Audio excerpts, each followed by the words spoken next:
Welcome to travel unlimited. আজ আমরা চলেছি নাগপুরের কাছে একটা ঐতিহাসিক এবং পবিত্র স্থানে, যার নাম রামটেক মন্দির। যদি ইতিহাস, ধর্ম এবং প্রকৃতির মিশ্রণ তোমাদের ভালো লাগে, তাহলে এই জায়গাটা অবশ্যই খুব ভালো লাগবে। নাগপুর শহর থেকে প্রায় 50 কিলোমিটার দূরে এই রকম একটা অদ্ভুত নাম মন্দিরটার প্রথমে একটু অবাকই হয়ে গেছিলাম। পরে জানলাম যে ভগবান শ্রীরামচন্দ্র বনবাসের সময় এই স্থানে বিশ্রাম নিয়েছিলেন এবং রাক্ষস বিনাশ করার শপথ অর্থাৎ টেক নিয়েছিলেন বলে রামচন্দ্রের টেক বলে এই মন্দিরের নামকরণ করা হয় রামটেক। গাড়িতে সিএনজি ভরা হচ্ছে। আমরা নাগপুর থেকে যে উবের বুক করেছিলাম, সেই গাড়ি সিএনজি ভরার জন্য ছোট্ট একটা সিএনজি স্টেশন তোমরা দেখতে পাচ্ছ, সেই রাস্তার ধারের সিএনজি স্টেশন থেকে আমরা গ্যাস ভরে আবার এগিয়ে চললাম রামটেক মন্দিরের অভিমুখে। মন্দিরের একটা ঐতিহাসিক গুরুত্ব রয়েছে। মনে করা হয় যে কালিদাস তার বিখ্যাত কাব্যগ্রন্থ মেঘদূত এখানেই রচনা করেছিলেন। বর্তমান মন্দিরটা তৈরি করেছিলেন নাগপুরের ভোসলে রাজা রঘুজি ভোসলে 1800 শতকে। এখন প্রশ্ন হলো, এই মন্দিরটা কেন এত বিখ্যাত?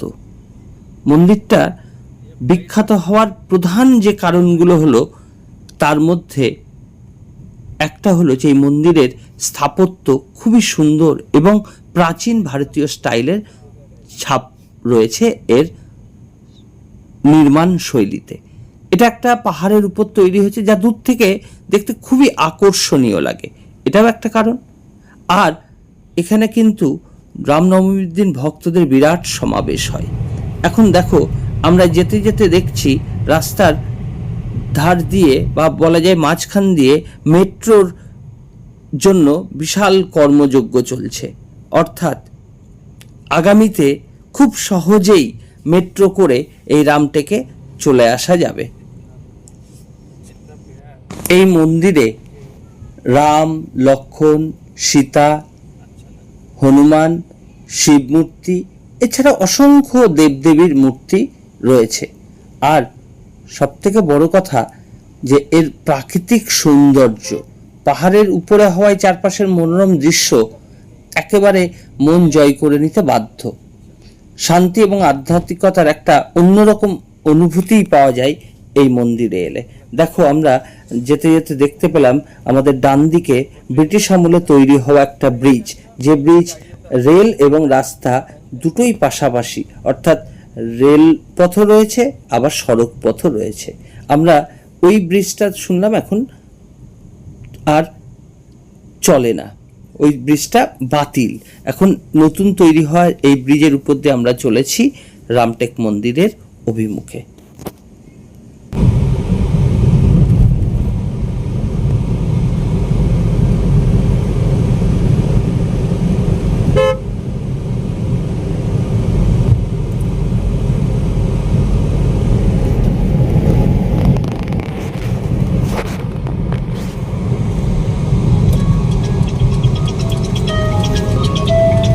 আমরা প্রায় চলে এসেছি আমাদের গন্তব্যে, অর্থাৎ রামটেক মন্দিরের কাছাকাছি।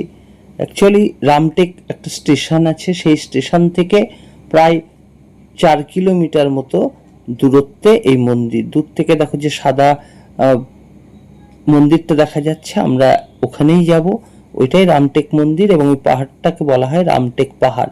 এই দুর্গ আদলে তৈরি মন্দিরটা নাগপুর শহর থেকে প্রায় 50 কিলোমিটার দূরে অবস্থিত।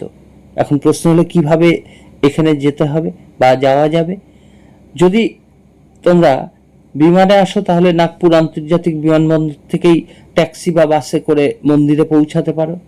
আর যদি ট্রেনে আসো তাহলে নাগপুর জংশন এবং নাগপুর নেমে সেখান থেকে রামটেক পর্যন্ত কিন্তু ট্রেন পরিষেবা আছে। অর্থাৎ রামটেক থেকে নেমে অটো বা ছোট গাড়ি করেও তোমরা পৌঁছে যেতে পারো। এই যে দেখা যাচ্ছে মন্দিরটা পাহাড়ের উপরে অবস্থিত। আমরা এই মন্দিরটাতে যাওয়ার জন্য পাহাড়ের কোল ঘেঁষে খুব সুন্দর ধীরে ধীরে গাড়িটা উঠবে, জঙ্গলের মধ্যে দিয়ে রাস্তাটা ধরলাম। এই রাস্তা ধরে আমরা মন্দিরের পথে এগিয়ে চলেছি। অনেকটা রাস্তা, কিন্তু খুব সুন্দর, এবং দুপাশে ঘন জঙ্গল, মাঝখানে একটা পিচের রাস্তা নয়, বলা যেতে পারে সিমেন্টের তৈরি রাস্তা বা ঢালাই রাস্তা। এই রাস্তা ধরে যেতে আমাদের সত্যিই খুব দারুণ লাগছিল এই রাস্তাটা দিয়ে যেতে। আমাদের এখানে এরকম একটা যদি মারলেই না গাড়িতে 10,000 ঘিসকাও তো। হ্যাঁ রামচাঁদ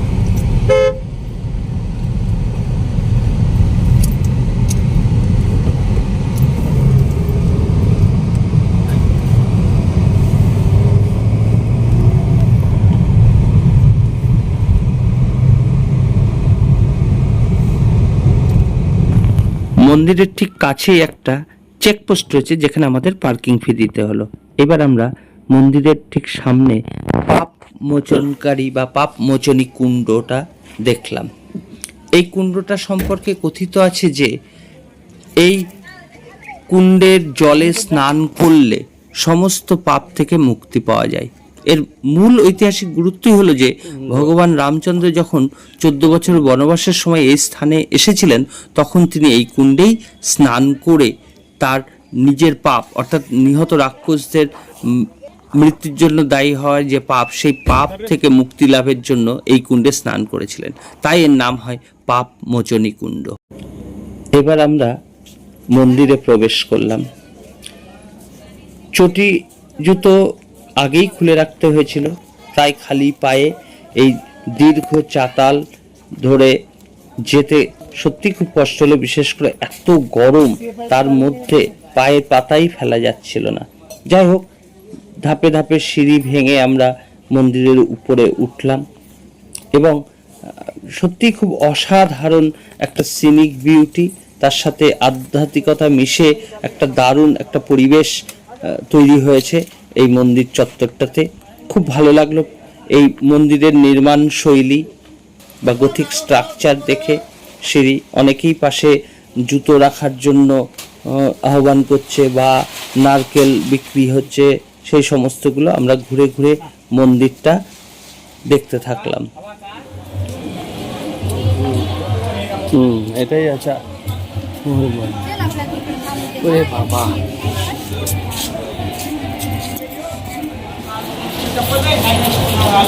বসতে পায়ে, খালি পায়ে। भैया चप्पल अगर रख दो भैया, पानी उधर पीने क्या भैया रख दो भैया, भैया रख दो भैया, भैया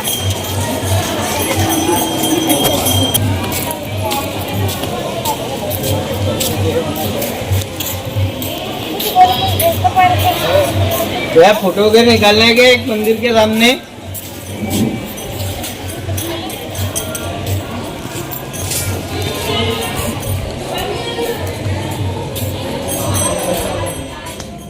মন্দিরটা ঘুরে দেখতে প্রায় ঘন্টা 1.5 থেকে 2 তো লাগবেই। অনেকটা বড় এরিয়া, প্রচুর মূর্তি রয়েছে এবং ঘুরে ঘুরে দেখার জায়গা রয়েছে। আমরা ঘুরে ঘুরে রাম, সীতা, লক্ষ্মণ সমস্ত মূর্তি বিগ্রহগুলো দেখলাম, এবং দেখে আমাদের মোটামুটি পুরো মন্দিরটা কভার করতে 1 ঘন্টারও বেশি সময় লেগে গেল। এই জন্যই এই মন্দির পরিদর্শনের জন্য সব থেকে ভালো সময় হচ্ছে যে শীতের দিকে, অর্থাৎ অক্টোবরের পরে এবং ফেব্রুয়ারি মার্চের মধ্যে এলেই এই মন্দিরটা ঘুরে দেখাটা খুব আরামদায়ক হবে। এবং এই মন্দিরের পবিত্রতা বজায় রাখার জন্য শালীন পোশাক পরে যেমন আসা উচিত, তেমনি এমন পোশাক পরা উচিত বা আরামদায়ক জুতো পরা উচিত, যাতে এই মন্দির ভ্রমণের ক্ষেত্রে তুলনামূলকভাবে কষ্টটা কম হয়। প্রচুর নারকেল এখানে দেখতে পাচ্ছি আমরা, নারকেল ফাটিয়ে পুজো দেয় অনেকে। আমরা অবশ্য পুজো দিতে পারিনি সময়ের অভাবে। আমরা ঘুরে ঘুরে মন্দিরটা দেখলাম, এবং সত্যি বলছি এই মন্দিরটা দেখে এবং এর প্রাচীনতা, এর বিশালতা, এর সৌন্দর্য সব মিলিয়ে এক অসাধারণ অনুভূতি হলো। এবং মনে হচ্ছিল যে যদি আমরা এই মন্দিরটা দেখতে না আসতাম তাহলে অনেক কিছুই মিস করতাম।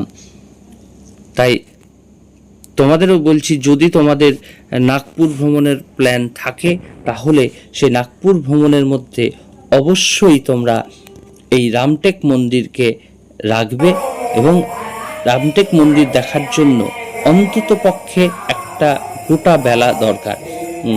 অর্থাৎ খুব ভালো হয় যদি তোমরা সকাল 10টা-11টার দিকে স্নান খাওয়া করে বেরিয়ে পড়তে পারো, তাহলে এটা 2 ঘন্টা লাগবে পৌঁছাতে, এবং তারপর এখান থেকে ঘুরে যেতে যেতে সন্ধ্যা হয়ে যাবে। সুতরাং একটা বেলা এই মন্দির দর্শনের জন্য যদি রাখা যায় তাহলে ভ্রমণের আইটিনারিটা ঠিকঠাক হবে এবং অনেক কম কষ্টে খুব সুন্দরভাবে তোমরা সবাই এই মন্দিরটা দেখতে পাবে।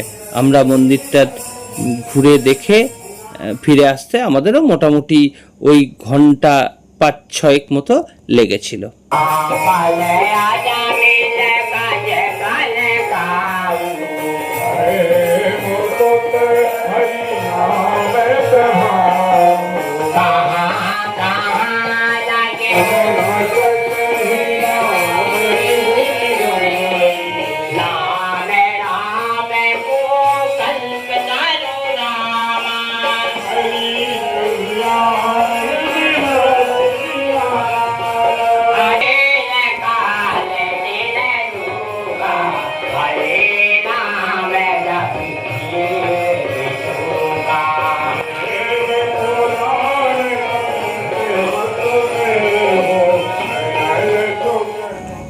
আশা করি এই অসাধারণ জায়গাটার সন্ধান পেয়ে বা এই অসাধারণ মন্দিরটা দেখে তোমাদের ভালো লেগেছে। আবার দেখা হবে পরের পর্বে। সবাইকে ভিডিওটা দেখার জন্য ধন্যবাদ।